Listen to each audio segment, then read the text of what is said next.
Hello दोस्तों, नमस्कार। मेरा नाम है पद्मनाभ त्रिवेदी और इस वीडियो में हम आपके लिए बेहद आसान तरीके से बताने वाले हैं कि कैसे अंग्रेजी को पढ़ते हैं। तो उसके लिए सबसे ज़रूरी क्या होता है, हमें किस तरीके से स्टार्ट करना चाहिए एक बिगिनर के तौर पे, तो हम उस तरीके से समझने की कोशिश करेंगे। इसके लिए हमने आपके लिए एक टेबल तैयार की है जिसमें हमने आपको बताया है कि अंग्रेजी के लेटर्स जो होते हैं उनको हिंदी से मिला जुला करके कैसे पढ़ना चाहिए, ताकि आपके लिए थोड़ा इंटरेस्टिंग हो, थोड़ा आसान हो और थोड़ा प्रैक्टिकल लेवल पे आपके लिए थोड़ा आसानी हो इसे समझने के लिए। ठीक है, तो चलिए इसी के साथ में हम आपको ले चलते हैं इस जर्नी ऑफ लर्निंग पे। ओके, तो सबसे पहले हम सीखेंगे क्या कि अंग्रेजी को पढ़ते कैसे हैं। अंग्रेजी को पढ़ने के लिए क्या जरूरी है कि हमें 26 लेटर्स आने चाहिए इंग्लिश के। इंग्लिश के लेटर्स 26 होते हैं, जिसमें से 21 कॉन्सोनेंट्स होते हैं जिनको हिंदी में हम व्यंजन कहते हैं, और 5 वोवेल्स होते हैं जो हिंदी में हम स्वर कहते हैं। तो सबसे पहले हम जानने की कोशिश करेंगे कि कौन कौन से व्यंजन होते हैं और कौन कौन से स्वर होते हैं। स्वर कितने होते हैं जिनको हम वोवेल्स कहते हैं इंग्लिश में, वो 5 होते हैं, ए ई आई ओ यू। ओके, तो आगे हम पहले व्यंजन समझने की कोशिश करते हैं कि उनको पढ़ते कैसे हैं, क्योंकि इंग्लिश में एक पेचीदगी है कि इंग्लिश के जो लेटर्स होते हैं उनको ABCD पढ़ते टाइम अलग तरीके से प्रोनाउंस किया जाता है, लेकिन जब उनको हम रीडिंग में इस्तेमाल करते हैं तब वो अलग तरीके से प्रोनाउंस किए जाते हैं। तो हम अभी ये देखेंगे इस टेबल के माध्यम से कि आखिर हम कैसे उस चीज़ को समझ सकें बेहतर तरीके से, ताकि जो गैप है लेटर्स के प्रोनाउंसिएशन में और वर्ड्स में जब उनको यूज़ करते हैं उसके बीच में क्या डिफरेंस है उसको हम पाट सकें, उस खाई को पाट सकें। ठीक है, तो सबसे पहले हम जानेंगे कि व्यंजन कौन कौन से होते हैं और उनको किस तरीके से प्रोनाउंस किया जाता है। इसके लिए हम आपको उन्हें हिंदी से मिला जुला करके बताएंगे, क्योंकि हिंदी का छोटा बड़ा तो लगभग सबको आता होगा। तो चलिए शुरू करते हैं। सबसे पहले हम देखते हैं कि इंग्लिश कैसे पढ़ते हैं। इंग्लिश के कॉन्सोनेंट्स जो होते हैं वो कितने होते हैं, वो 21 होते हैं, यहाँ पे जैसा लिखा हुआ है। ठीक है, और स्वर कितने होते हैं, वो 5 होते हैं जो कि नीचे लिखे हुए हैं। ठीक है, तो स्वर कौन कौन से होते हैं, ए ई आई ओ यू, जिनके बारे में हम बाद में बताएंगे, और ये भी बताएंगे कि हिंदी में जैसे पाई मात्राएं वगैरह वगैरह इस्तेमाल की जाती है ना, इन स्वरों का इस्तेमाल भी उसी तरीके से होता है। ठीक है, तो चलिए हम आगे बढ़ते हैं। सबसे पहले ए, मैंने क्या कहा, ए स्वर है तो इसको हम व्यंजनों में नहीं लिखेंगे। सबसे पहले आपको बताते हैं कि व्यंजन कौन कौन से हैं इंग्लिश में और उनका इस्तेमाल किस तरीके से होता है। ठीक है, तो पहला व्यंजन जो हम पाते हैं वो ए के बाद कौन सा है, बी। बी को हम किस तरीके से प्रोनाउंस करते हैं, जब ABCD पढ़ रहे होते हैं इसको बी बोलते हैं, लेकिन इसको जब पढ़ेंगे हम रीडिंग में, इसको क्या बोलते हैं, बा। ठीक है, हम बा बोलते हैं। बा जैसे कैसे शब्दों में इस्तेमाल होता है, जैसे बैट हो गया, ब्लू हो गया, बाउल हो गया, ब्रिक हो गया, है ना। तो इस तरीके से हम इसको इस्तेमाल करते हैं। ठीक है, उसके बाद हम सी लेटर जो है उसको बोलते हम सी हैं, लेकिन उसको जब रीडिंग में इस्तेमाल करते हैं तो उससे या तो सा बनता है या तो सा बनता है। ठीक है, सा जब बनेगा तो उसका किस तरीके से बनता है, देखिए, यह जब सबसे पहले आता है और इसके बाद में आई, ज्यादातर आई या ई होता है। ठीक है, जैसे यहां पे देखिए इसमें सबसे पहले सी आया है और उसके बाद में ई लिखा हुआ है। ठीक है, ई लिखा हुआ है, ये ई लिखा हुआ है। ठीक है, ये देखिए आप, तो इसको हम क्या पढ़ेंगे, सीमेंट। ओके, इसी तरीके से जब ये सी सबसे बाद में आता है और उसके बाद में ई लगा होता है, ठीक है, तो उसको भी हम सा ही प्रोनाउंस करते हैं, जैसे राइस, जैसे नाइस। ओके, अब देखते हैं हम सी को का कब पढ़ा जाता है, का। ये जैसे ये हमने आपको एग्जाम्पल के तौर पे वर्ड्स दिए हुए हैं, जिसमें CALL कॉल, कोल्ड और कुड, इन सारे वाक्यों में जो, इन सारे शब्दों में जो है सी को का पढ़ा जाता है।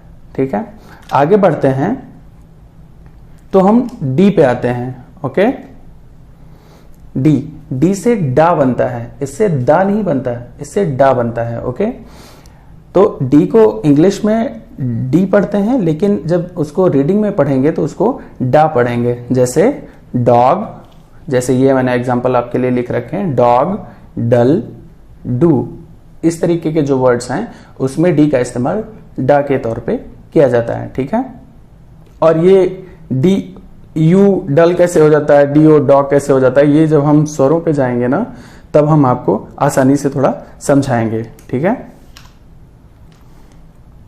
आगे देखिए एफ को एफ कहते हैं, लेकिन इससे फा पढ़ा जाता है। ठीक है, जैसे इसके इस्तेमाल जो है वो फैन, फॉल, फ्लाई, चीफ, यहां पे इसका इस्तेमाल किया गया है। ठीक है,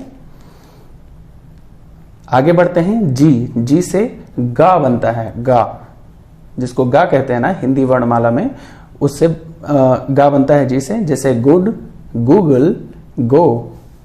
फिर हम एच पे आते हैं, इसको कहा एच जाता है लेकिन हिंदी में हा पढ़ा जाता है। ओके, तो जैसे हैट, हाई, 100, इस तरीके से।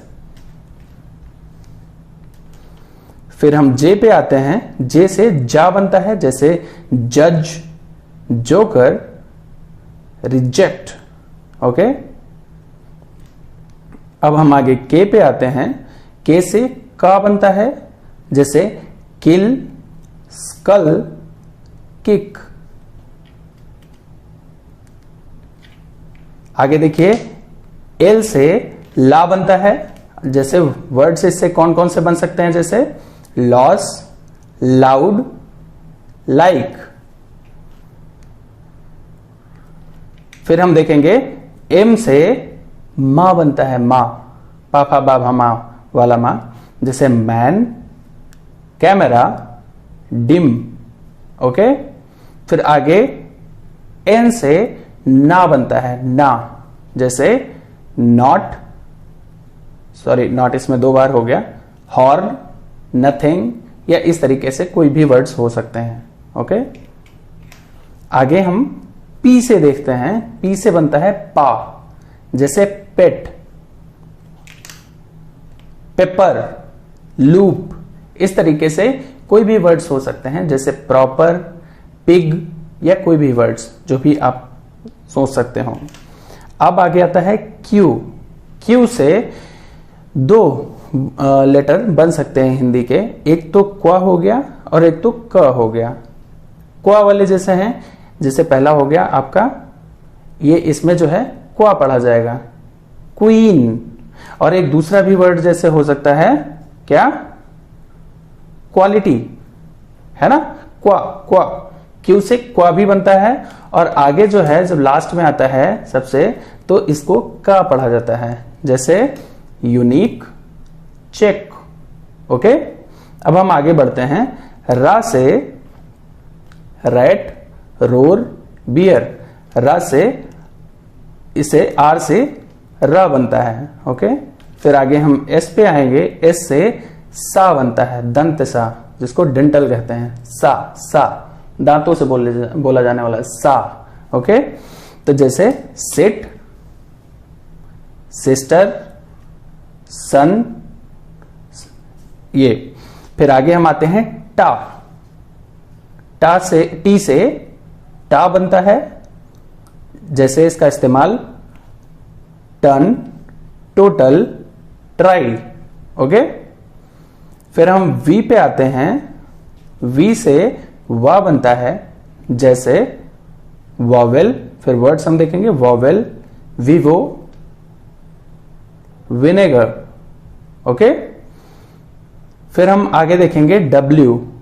डब्ल्यू से वा बनता है, वा।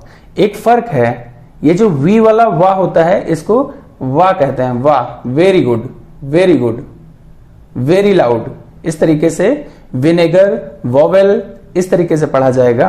लेकिन जो डब्ल्यू से वा बनता है इसको वा कहते हैं, वाह। राउंडेड लिप्स करके इसको बोलना होता है, इसको वा कहा जाता है। ओके, जैसे वाओ, जैसे वॉश, जैसे हाउ। ओके, लिप्स राउंडेड होने चाहिए इसमें। और ये वी वाला वा उच्चारण करते समय ये लेबियोडेंटल कहा जाता है। आपको अपने होठ को, ऊपर वाले होठ को नीचे के दांतों से मिला करके बोलना होता है, जैसे very good, very good. Okay, x का इस्तेमाल देखेंगे अब। एक्स जो है, जैसे टेक्स्ट, टेक्स्ट, एक्स, इसको जब प्रोनाउंस किया जाता है तो एक्स को एक्स ही जहां पे आता है ना, वहां पे प्रोनाउंस किया जाता है, जैसे टेक्स्ट, टेक्स्ट, जैसे इंडेक्स, जैसे नेक्स्ट। ओके, ऐसे ही जब शुरुआत में आता है तो उसको एक्स ही प्रोनाउंस कर देते हैं, जैसे एक्सरे, एक्सरे है ना, एक्सरे। ओके, इस तरह से। अब हम आते हैं वाई पे। तो वाई जो है, वाई, इससे या साउंड बनता है, इससे या साउंड बनता है। या साउंड जैसे इसका वर्ड्स में इस्तेमाल करें तो जैसे सबसे पहला क्या आएगा, यू। ओके, दूसरा यस, तीसरा बॉय। या साउंड जो है वो जब आएगा तो वहां पे वाई होगा। वाई का दूसरा इस्तेमाल जो होता है वो आई या ई के तौर पे भी हो सकता है। ओके, जैसे जब हम कहते हैं वाई, वाई, वाई। ओके, तो इसमें आई के तौर पे बोला जाता है। ठीक है, जब हम कहेंगे क्वालिटी, तो इसमें यहां पे देखिए लास्ट में यहां पे टी वाई है, टी, लेकिन इसको बड़ी ई पढ़ा जाता है, क्वालिटी। ठीक है, एडवर्सिटी, इस तरीके के जो भी वाक्य होंगे, जो भी वर्ड्स होंगे, उसमें इसको बड़ी ई से पढ़ा जाता है। ओके, आगे हम आते हैं जेड पे, और इसमें हम देखते हैं जेड, इसको कहा ही जाता है जेड, जा। ओके, तो इसको जा पढ़ा जाता है। ये जो नीचे इसमें बिंदु लगा हुआ है, इसका बहुत महत्व होता है इसमें, क्योंकि इसको जा पढ़ेंगे, जा नहीं है, ये जज वाला जा नहीं है, ये जा है, हल्का वाला जा। जैसे जेब्रा, जैसे जू, जैसे ऊज। ओके, तो इस तरीके से ये हमने देखा कि कॉन्सोनेंट्स किस तरीके से होते हैं, और कॉन्सोनेंट्स जो है उनको, इंग्लिश के कॉन्सोनेंट्स को हिंदी में अगर हम समझें तो किस तरीके से प्रोनाउंस किए जाते हैं, और जब हम इंग्लिश पढ़ रहे होते हैं तो हम किस तरीके से इनको पढ़ें आसानी से, ताकि ये आसानी से हमारी समझ में आए। ठीक है, तो चलिए मिलते हैं आपसे अगले वीडियो में। तब तक के लिए नमस्कार। और अगले वीडियो में हम बात करेंगे वोवेल्स के बारे में, और उसके साथ साथ हम ये भी बात करेंगे कि इंग्लिश में वोवेल्स की क्या महत्ता होती है, और किस तरीके से हिंदी की पाई मात्राएं जिस तरीके से हमें मदद करती हैं हिंदी को पढ़ने के लिए, उसी तरीके से इंग्लिश के जो वोवेल्स होते हैं वो भी पाई मात्राओं की तरीके से ही हमारी मदद करते हैं इंग्लिश पढ़ने के लिए। और यकीन मानिए, आपने अगर एक बार मास्टरी कर ली इस पे, आपको अंग्रेजी पढ़ने में कोई दिक्कत नहीं होगी। हम वोवेल्स बताने के साथ साथ आपको ये भी बताएंगे कि किस तरीके से आसानी से हम अंग्रेजी को पढ़ना सीख सकते हैं, और किस तरीके से बड़े बड़े वर्ड्स को बीच बीच में ब्रेक करके, वोवेल्स की मदद लेकर के, कॉन्सोनेंट्स की मदद लेकर के हम उनको बीच बीच में ब्रेक करके उनको आसानी से पढ़ना सीख सकते हैं। ओके, और एक बार प्रैक्टिस हो गई फिर तो ये आपकी उंगलियों पर होगा पढ़ना। ओके, तब तक के लिए नमस्कार, मिलते हैं आपसे अगले वीडियो।